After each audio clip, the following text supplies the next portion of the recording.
The Food Safety and Standards Authority of India, or the FSSAI, has pulled up biscuit maker SAJ Food Products over what it calls potentially misleading claims on its Fit Digestive Biscuits, because the regulator says the pack prominently advertises 100% Atta in quotes in bold and also no added sugar, but the ingredients, the list of them, tells a different story. According to FSSAI, the biscuits contain only about 72% Atta, while ingredients such as maltodextrin and glucose syrup solids raise questions over the no added sugar claim, and the regulator has also flagged the use of the term Eat Fit Digestive, saying such health-related claims require scientific backing under advertising regulations. And SAJ Food has now been asked to respond within 7 days, failing which action may be initiated under the Food Safety and Standards Act. But the bigger question is, viewers, are food labels becoming marketing tools rather than consumer information? Are buzzwords like quote-unquote healthy, fit and 100% misleading the shoppers? And a stricter action needed to protect consumers from deceptive packaging. We have Professor Bijon Kumar Mishra, Consumer Affairs Expert, Sagar Kurade, MD of Suman Food Consultants, joining us. Thank you, gentlemen, for joining me and taking your time out. Professor Bijon Mishra, you know, these days Indians are eating more health claims than healthy food. Not today. I have been involved for the last more than 45 years. We have been always being victims of unfair trade practice. You see, this is deemed and defined as unfair trade practice. You promise something which is not there, and the consumers are buying it assuming that it is there. And as you know, in 2006, we brought in a regulator called Food Safety and Standards Authority of India. We got rid of a law which was British Zamana law called the Food Adulteration Act, and brought in a new law called Food Safety and Standards Act of 2006. And it was very clear, even in the provision of that law, that you cannot do mischievous, deceptive, misleading advertisements.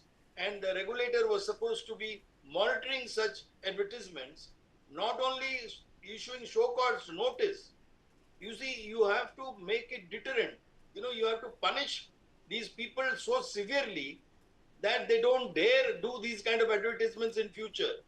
Now what is happening with the provision of the law, you know, they are having a smile on their face and laughing all the way through, you know, and making tons of money illegally by this unfair trade practice.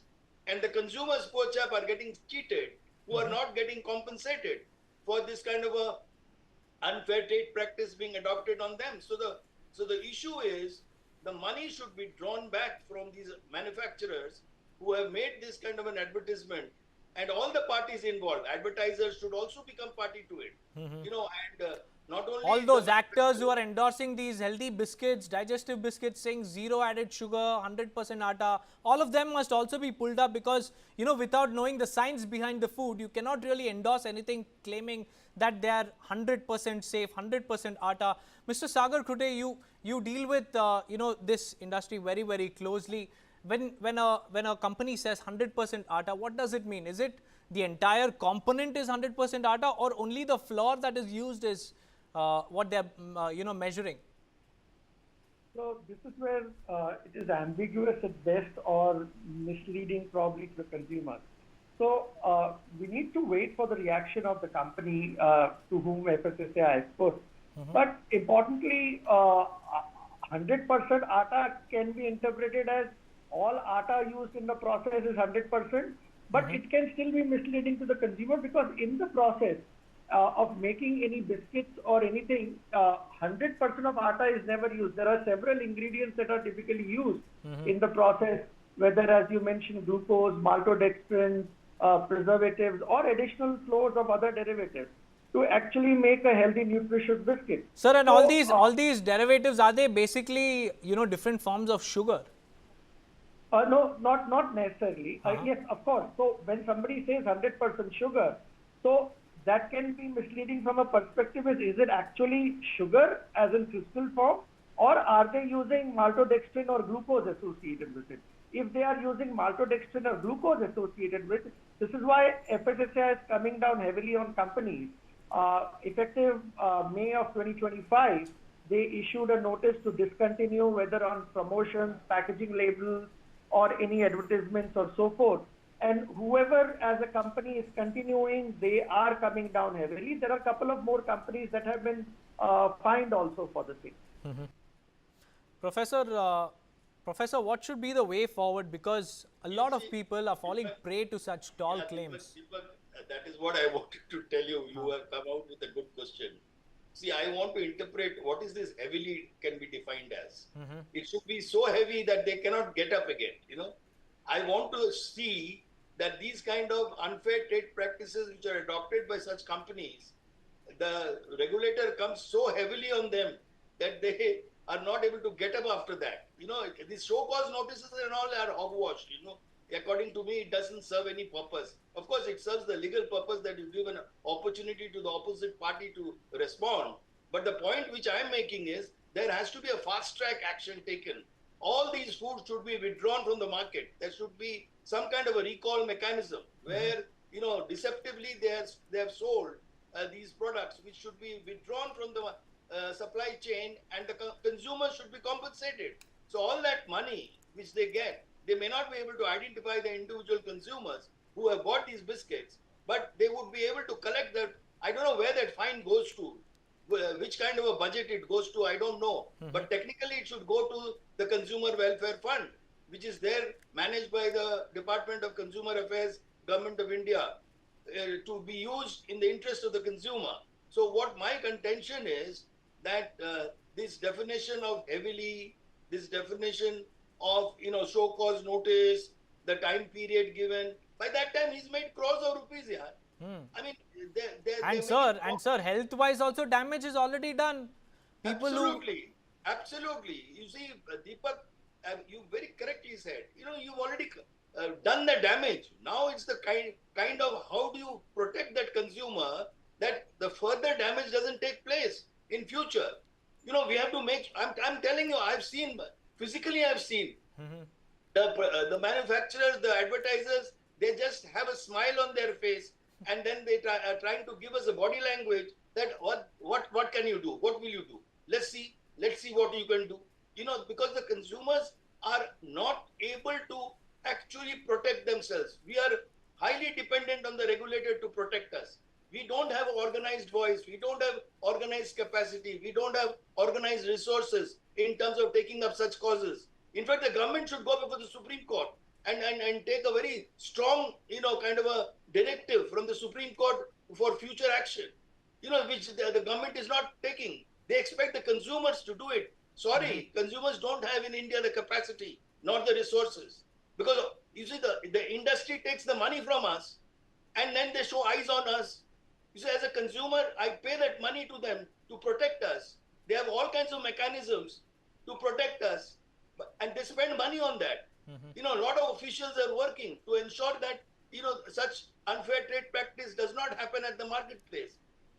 But I think every officer is taken care of by these companies at every single level, Professor. But Sagar sir, how do companies legally frame claims so that, they sound healthy without technically saying too much about the science about the food?